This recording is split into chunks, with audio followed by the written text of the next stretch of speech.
ಇವತ್ತು ನಾವಿಲ್ಲಿ ಸ್ಪೋರ್ಟ್ಸ್ಗೆ ಬಂದಿದ್ವಿ. ಜೋರ್ ಮರಕ್ಕೆ ಹಾಕಿದೆ ಅಂತೇಳಿ ನಾವು ಜ್ಯೂಸ್ ಕುಡಿಲಿಕ್ಕೆ ಬಂದ್ವಿ. ಇಲ್ಲಿ ನೆನಪಿನಲ್ಲಿ ಜ್ಯೂಸ್ ಅವರಿದ್ದಾರೆ.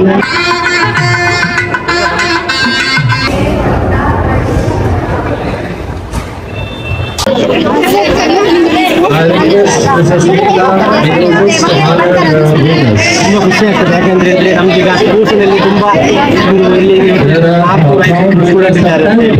ಸ್ಪೋರ್ಟ್ಸ್ನಲ್ಲಿ ಬಿಸಿಲಿಗೆಲ್ಲ ತುಂಬಾ ಆಟ ಆಡಿ ಒಂದು ಜ್ಯೂಸ್ ಕುಡಿಯೋದ್ರಲ್ಲಿ 1 ಕೋಟಿ 2 ಕೋಟಿ 3 ಕೋಟಿ ಅಂತ ಹೇಳುವಾಗ ನಮ್ಗೆ ಸಹ ತುಂಬಾ ಖುಷಿ ಆಗ್ತದೆ. ಅಂದ್ರೆ ನಮ್ದು ಅದೆಲ್ಲ ಪ್ರೆಸ್ ಲೈನ್ ಕೊಟ್ಟ ನೆನಪಲ್ಲಿ ಪ್ರೆಸ್ ಲೈನ್ ಕೊಟ್ಟ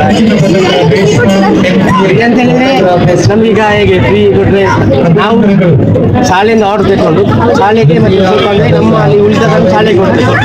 ಅಂದ್ರೆ ಅವ್ರಿಗಿಂತ ಖರ್ಚಿಗೆಲ್ಲ ಬರ್ತದೆ. ಹಾಗೆ ನಿನ್ನೆ ಬಂದಿದ್ದೇವೆ. ನಿನ್ನೆ ಅಂದ್ರೆ ಸುಮಾರು 1,000 ಸ್ಟೂಡೆಂಟ್ ಇದ್ದಾರೆ ಅಂತ ಹಾಗೆಲ್ಲ ಹೇಳಿದ್ದಾರೆ. 1,000 ಸ್ಟೂಡೆಂಟ್ ನಾವು ಅಷ್ಟು ಎಕ್ಸಾಕ್ಟ್ ಆಗಿ ಇರ್ಲಿಲ್ಲ. ಅಂದ್ರೆ ಒಂದು 1,000 ಜ್ಯೂಸ್ ಅಥವಾ 500 ಹಾಗೆ ಹೋಗುವಂತ ತಿಳ್ಕೊಂಡಿದ್ದೇವೆ. ಎಲ್ಲರೂ ಬಿಡ್ತಾರೆ. ಅಂದ್ರೆ ತುಂಬಾ ಸ್ಟಾಲ್ ಗಳಿದ್ದಾವೆ. ತುಂಬಾ ಕ್ಲಾಸ್ ಅಷ್ಟು ಖಾಲಿ ಆಗಿದೆ. ಸ್ವಲ್ಪ ನಮಗೆ ಪ್ರಾಫಿಟ್ ಆಗಿ ನಮಗೆ ಸ್ವಲ್ಪ ಪ್ರಾಫಿಟ್ ಶಾಲೆಗೆ ಕೊಟ್ಟಿದ್ದೇವೆ ನಾವು. ತುಂಬಾ ಚೆನ್ನಾಗಿ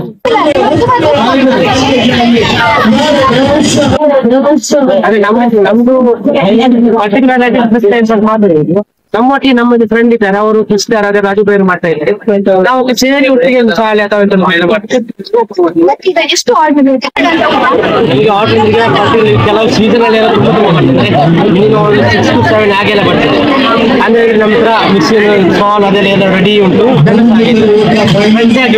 ಐಲಿ ಆಗಿತ್ತು ಒಂದೊಂದು ಸ್ಟಾಲ್ 3 ಜನ ರಜೆ ಆರ್ಡರ್ ಅಥವಾ ಶಾಲೆ ಆರ್ಡರ್ ಅಥವಾ ಎಂತಾದ್ರು ಸ್ಕೂಲ್ ಎಲ್ಲ ಕ್ಲಿಯರ್ ಆಗಿ ಆರಾಮದಲ್ಲಿ ನಾವು ಮುಗಿಸಿ ಬರ್ತೇವೆ. ಆರಾಮದಲ್ಲಿ ನೋಡಿ ಫ್ರೆಂಡ್ಸ್, ಈ ನೆನಪಿನಲ್ಲಿ ಸೋಡದವರು ಈ ಸ್ಟಾಲ್ ಅವರು ನಿಮ್ಗೆ ಒಂದು ದಿನಕ್ಕೆ 2, 3 ಅಥವಾ 5ರಿಂದ ಜಾಸ್ತಿ ಆರ್ಡರ್ ಕೂಡ ತಗೊಳ್ತಾರೆ.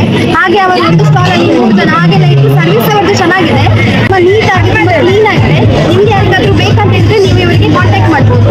ಇವರ ಒಂದು ಐಡಿಯಾನು ನಾನು ಡಿಸ್ಕ್ರಿಪ್ಷನ್ ಅಲ್ಲಿ ಮೆನ್ಷನ್ ಮಾಡಿದೆ. ನಿಮ್ಗೆ ಬೇಕಾದ್ರೆ ಇವರಿಗೆ ಕಾಂಟ್ಯಾಕ್ಟ್ ಮಾಡಿ. Thank you. ನೋಡಿ ಇವರು ದನಿ